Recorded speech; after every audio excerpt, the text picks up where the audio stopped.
Assalamualaikum, pada kesempatan kali ini kita akan membahas dua topik utama, yaitu media sosial dan teknologi informasi dalam manajemen sumber daya manusia.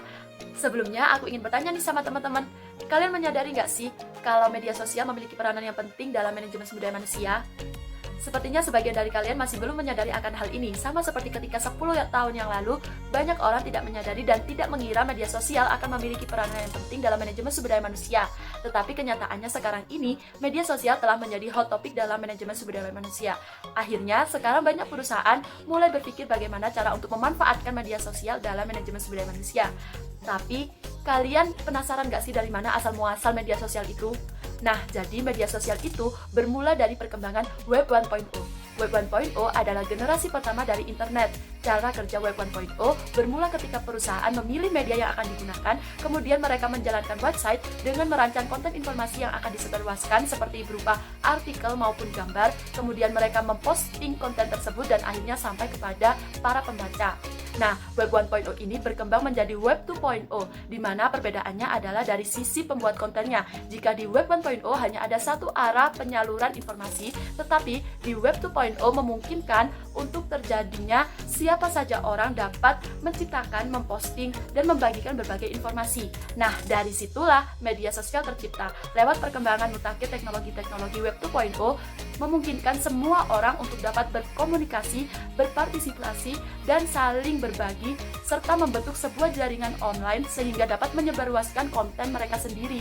Begitulah kira-kira asal-muasal media sosial. Sekarang, yuk kita simak penjelasan lebih detailnya. Nah, selanjutnya kalian tahu nggak sih apa itu pengertian dari media sosial? Jadi, media sosial merupakan media daring yang dimana para penggunanya itu bisa dengan mudah berpartisipasi, berinteraksi, dan berbagi melalui dunia virtual tanpa harus ada batasan ruang dan waktu. Nah, selanjutnya apa saja sih pemanfaatan media sosial dalam manajemen sumber daya manusia? Yang pertama yaitu sebagai salah satu sarana untuk perekrutan karyawan yang memenuhi kualifikasi yang telah ditentukan oleh perusahaan. Yang kedua yaitu mencari lowongan pekerjaan. Yang ketiga sebagai media untuk menunjukkan CV diri, prestasi, dan pengalaman. Dan yang keempat adalah media alternatif untuk mengadakan meeting secara online tanpa harus tatap muka secara langsung. Yang kelima yaitu untuk komunikasi antara karyawan dan staf. Yang keenam adalah sebagai sarana upgrading diri dan media pembelajaran. Yang ketujuh adalah sebagai media untuk menambah relasi. Dan yang terakhir adalah sebagai media untuk portofolio hasil karya. Lalu, apa saja sih contoh media sosial yang biasanya digunakan?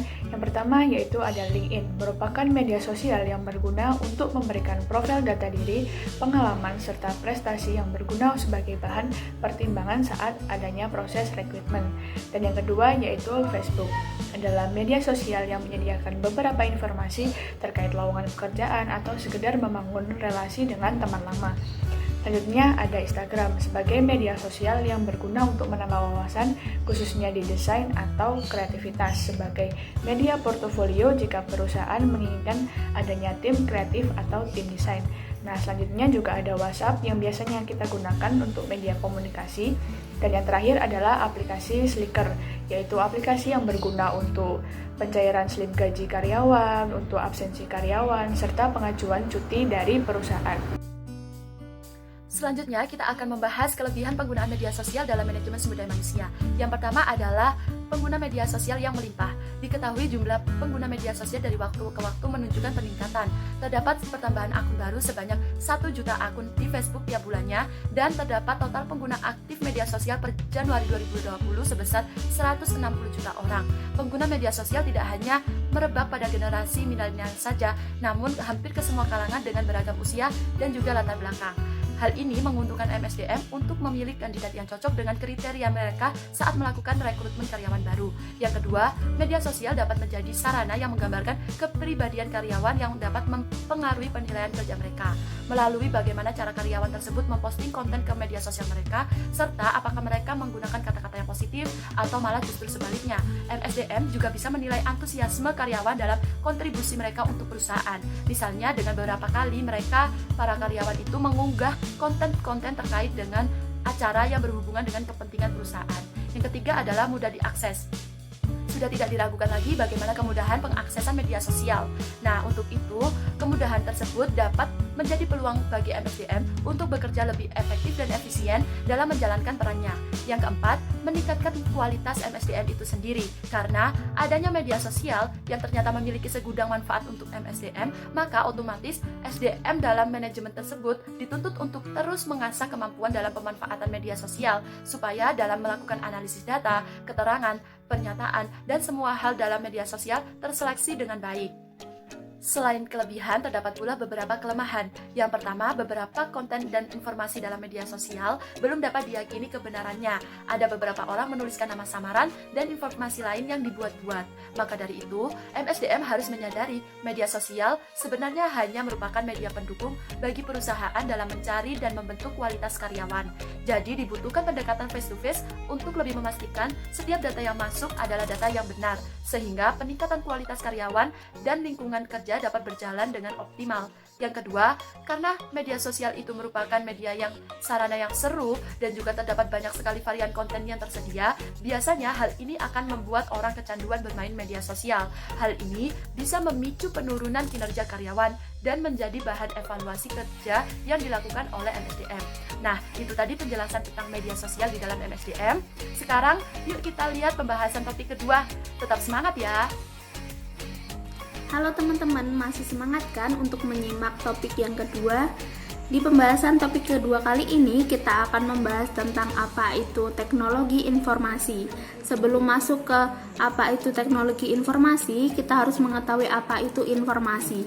Informasi secara internasional diartikan sebagai hasil dari pengolahan data yang secara prinsip memiliki nilai atau value yang lebih. Menurut Haryanja, informasi merupakan data yang diolah menjadi bentuk yang lebih berguna dan lebih berarti bagi yang menerima, yang menggambarkan suatu kejadian-kejadian atau kesatuan nyata dan digunakan untuk pengambilan keputusan. Sedangkan teknologi adalah pengembangan dari aplikasi, alat, mesin, material, dan proses yang menolong manusia untuk menyelesaikan masalahnya. Selanjutnya, teknologi informasi adalah suatu teknologi yang digunakan untuk mengolah data termasuk memproses, mendapatkan, menyusun, menyimpan, dan memanipulasi data dalam berbagai cara untuk menghasilkan informasi yang berkualitas, yaitu informasi yang relevan, akurat, tepat, dan tepat waktu, yang digunakan untuk keperluan pribadi, keperluan bisnis, maupun keperluan pemerintah, dan yang merupakan informasi yang strategis untuk pengambilan keputusan. Teknologi informasi tidak hanya terbatas pada teknologi komputer seperti perangkat keras ataupun perangkat lunak yang digunakan untuk memproses dan menyimpan informasi, melainkan juga mencakup tentang teknologi komunikasi untuk mengirimkan informasi agar dapat diakses oleh semua orang. Poin yang kedua adalah peranan teknologi informasi dalam sebuah perusahaan. Secara umum, sistem informasi memiliki dua peran pada perusahaan. Yang pertama adalah meminimalisir resiko. Nah, dengan adanya teknologi informasi diharapkan bisa mengurangi resiko yang seringkali terjadi pada bisnis seperti forecasting, financial advisory, dan sebagainya. Yang kedua adalah pengurangan biaya. Nah, sebagai katalisator pada perusahaan, teknologi informasi juga dapat digunakan sebagai pengurang biaya operasional pada perusahaan yang akhirnya akan berdampak pada profitabilitas perusahaan.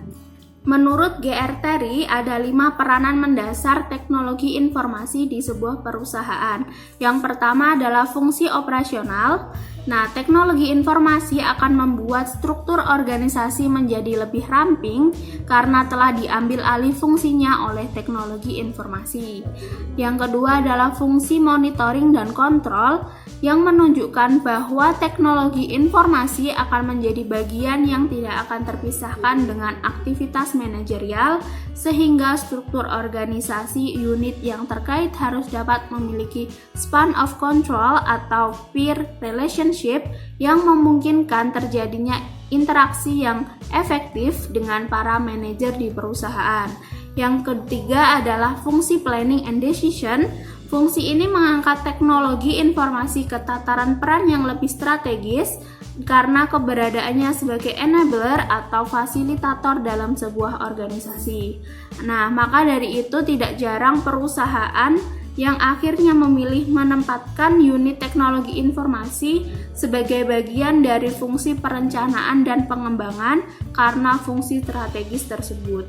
Yang keempat adalah fungsi communication atau fungsi komunikasi. Nah, teknologi informasi ditempatkan posisinya sebagai sarana atau media individu perusahaan dalam berkomunikasi, berkolaborasi, berkooperasi, dan berinteraksi. Fungsi yang kelima adalah fungsi interorganisasional. Nah, konsep kemitraan strategis yang berbasis teknologi informasi seperti manajemen rantai pasokan membuat perusahaan melakukan sejumlah terobosan penting dalam mendesain struktur organisasi unit teknologi tersebut. Gimana nih teman-teman, masih semangat kan? Nah, selanjutnya kita akan membahas tentang penerapan teknologi informasi pada perusahaan. Nah, teknologi informasi terdiri dari berbagai jenis teknologi. Teknologi yang digunakan dalam sistem teknologi informasi adalah teknologi komputer, teknologi komunikasi, dan teknologi apapun yang dapat memberikan nilai tambah untuk suatu organisasi. Tujuan penerapan teknologi bagi perusahaan adalah untuk meningkatkan rantai nilai dari teknologi informasi yang bermanfaat dalam semua aspek bisnis yang berorientasi kepada peningkatan efektivitas, efisiensi, dan produktivitas karyawan maupun perusahaan untuk mendapatkan margin yang telah ditentukan atau ditargetkan dengan resiko dan biaya yang seminimal mungkin. Penerapan teknologi informasi dalam organisasi harus didukung oleh sumber daya manusia yang handal. Maka dari itu, dalam usaha meningkatkan efisiensi, efektivitas, dan produktivitas perusahaan dapat dilakukan dengan memberikan keterampilan melalui pelatihan kepada karyawan. Materi selanjutnya akan dilanjutkan oleh rekan saya, Anggi Andrean. Selanjutnya yaitu tentang contoh penggunaan IT dalam sumber daya manusia. Pertama adalah aktivitas umum dalam manajemen sumber daya manusia, seperti sistem informasi sumber daya manusia yang terintegrasi dengan sistem informasi unit lainnya, seperti local area network, internet, email, yang saling terhubung ke dalam database sebuah perusahaan. Contoh kedua yaitu analisis dan desain pekerjaan dengan kolaborasi antara tim dan diskusi melalui video conference yang dapat diakses dari manapun yang terhubung dengan Human Resource Information System. Lalu proses rekrutmen seperti melalui situs-situs yang sudah dilegalkan dalam konsep hukum seperti LinkedIn, jobsdb.com, jobstreet.com, career.com melalui website sebuah perusahaan, bisa juga melalui bursa kerja kursus yang sudah bermitra dengan perusahaan-perusahaan tersebut. Contoh yang keempat, penggunaan IT dalam MSDM adalah pelatihan dan pengembangan secara online bisa diterapkan melalui e-learning, virtual reality, maupun simulator yang digunakan oleh industri penerbangan. Contoh kelima adalah fungsi pengawasan kehadiran karyawan yang terintegrasi dengan alat presensi sidik jari pada pintu-pintu kedatangan maupun kepulangan dari karyawan tersebut. Penggunaan IT dalam manajemen sumber daya manusia, pertama adalah semua sistem yang tadinya bersifat manual pada perusahaan berubah menjadi otomatis sehingga dapat mengurangi biaya untuk tenaga kerja dan lain-lain. Yang kedua yaitu waktu pengerjaan relatif lebih cepat setelah menerapkan arti daripada pengerjaan manual. Yang ketiga adalah pengambilan keputusan akan dilakukan lebih cepat. Hal ini disebabkan adanya teknologi informasi dan komunikasi, maka data yang diperlukan akan lebih cepat diperoleh, sehingga tentu akan menjadikan perusahaan atau organisasi menjadi lebih kompetitif karena dampaknya akan besar apabila pengambilan keputusan dilakukan agak lambat. Misalnya dapat kehilangan kesempatan, bahkan kehilangan klien. Yang keempat adalah kemudahan dalam pengintegrasian di seluruh kantor atau cabang perusahaan tanpa harus mengunjungi cabang satu persatu. Kelima adalah kemudahan divisi humas dalam sumber daya manusia untuk berinteraksi dengan internal dan eksternal perusahaan melalui jaringan yang dihubungkan di dunia maya. Yang keenam adalah dapat mempermudah pekerjaan manajer sumber daya manusia dalam melakukan survei kinerja terhadap karyawan perusahaan dengan mengisi kuesioner maupun e-survey seperti Google Form. Yang ketujuh, dengan adanya kemajuan bidang IT, maka info perekrutan tenaga kerja baru dapat disebar melalui berbagai platform media sosial maupun IT yang tersedia saat ini. Kekurangan penggunaan IT dalam manajemen sumber daya manusia. Yang pertama, diperlukan penguasaan teknologi informasi yang terus mengalami perkembangan sehingga manajer dituntut untuk mampu mengikuti perubahan tersebut. Kedua adalah pencurian data karena terhubung dengan sistem digital internet yang memungkinkan untuk diretas oleh pihak manapun termasuk manipulasi data di dalamnya. Lalu, kerusakan database perusahaan oleh virus maupun malware.